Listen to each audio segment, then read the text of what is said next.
Hello, beautiful people, and welcome to my channel. It is the Jalissa Joy, and welcome to Say Something's MFA While Black with Miss Brittaney Chatman.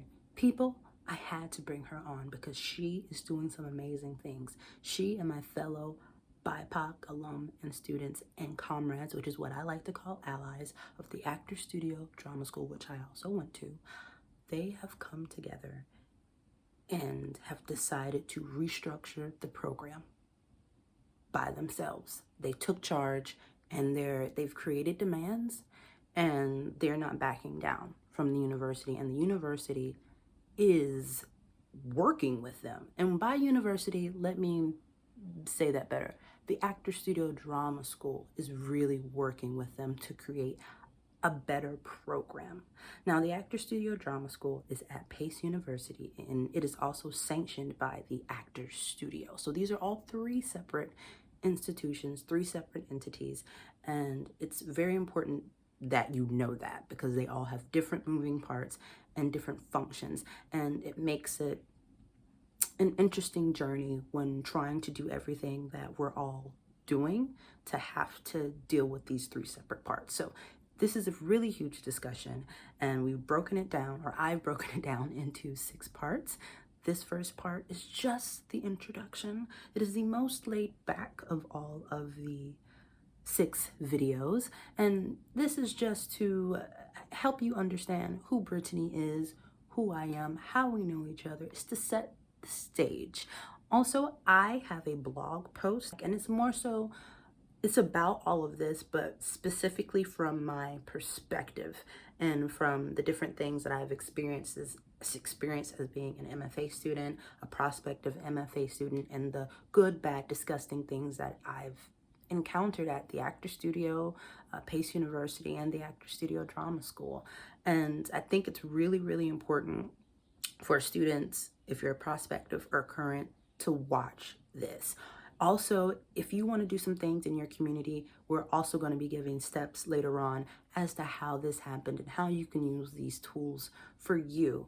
So if you like what I'm saying, like these videos, comment, tell us everything that you have to say. Also share this post because people need to know how to do this for themselves. And if you like what I'm talking about, and if you checked out any of my other videos, subscribe to me. Let's get to it, people. Brittaney Chatman. Yes, so she's joining me today, joining us today. She's going to be talking to the people. This is just a new segment that I'm going to be having from now on. So every now and then, I'm going to be talking to people. We're going to be talking about issues. And the issue that we're talking about today is MFA While Black. Yeah, that's Yeah, I needed to be here. I got a lot to say. Yes. Something to say. Can we change it to a lot to say? Because I have a lot to say today. I also feel special because I'm the first guest on your new segment. Yes. I love it. Yeah. Yo, we go way, way back. We do. Like same hometown way back. Like, yes. You know, living in New York right now, but like 2 Southern girls. That's right. Living in the Northern world. Exactly. Okay. Recently, so we both went to the Actor Studio Drama School to get our MFA in acting, and things were, you know, it was a different experience going to school there, but also I think it's a shared experience with many Black people that go into MFA program. So long story short, you know, we graduated, and recently, you know, people had been coming in and telling me that there were the beginnings of these meetings, these Zoom meetings were happening, and about what happened in the program in regards to like race and people feeling disenfranchised, people of color, you know, BIPOC. And when I first initially heard about it, I'll be real, I didn't care. I really didn't care. And the reason why I didn't care is because I think just dealing with what I dealt with in the program in regards to racism, and it was just an emotional time for me. And also I felt estranged from the program as well. So I was like, why do I care about this? And it was when a couple more people, told me about it. Yeah. I was like, you know what? These are my people, my Black people, and we have to look out for each other. I need to, at the very least, support and be present. When I saw, many of my classmates, Brittany being one of them, and I was really proud of everything that I had seen. I wanted to put it on my show. Now, the special thing about Brittany is I had not spoken to her in how many years? Oh my gosh. I would say about 2. About 2 years. Almost going on 2 years, I would say. Yeah, about 2 years. Yeah, we were not speaking, and that was I guess for me, seeing you join that Zoom call, because I had no idea you were joining. Yeah. So when I saw you, I immediately lit up. I was so happy to see you be present, and then for you to be brave enough and courageous enough to talk about your experiences in the program and to do it, so fiercely, so unapologetically. It just reminded me of why we, gravitated towards each other when we were at the University of South Carolina. That's where we first met. We always collaborated artistically together, and that's where we really built this sisterhood. And then I remember, because I graduated during the winter. You graduated during the spring. Mm-hmm. So I graduated first, and I remember attending your graduation dinner celebration. And I remember asking you, I was like, Jalissa, well, what's next? And I'll never forget, you're like, yeah, because you're so casual. You're so laid back about everything. You're like, oh yeah, I'm just going to move to Atlanta and, probably take a waitressing job. And yeah, I'm going to just, give my acting career a shot. I was like, wait, what? You don't move to Atlanta and be a waitress? You might as well just, if you're going to do that, move to New York and go to grad school. No. You are too talented to be in somebody's restaurant just figuring it out. I was like, absolutely not. I was like, you know what? I said, I just got accepted into the Actor Studio Drama School at Pace University. I believe they're done with their auditions. I said, but because I have the gift of persuasion. Let me see if I can pull some strings and get you an audition. So I was like, people deserve to see your talent. Well, thank you. You're coming to New York.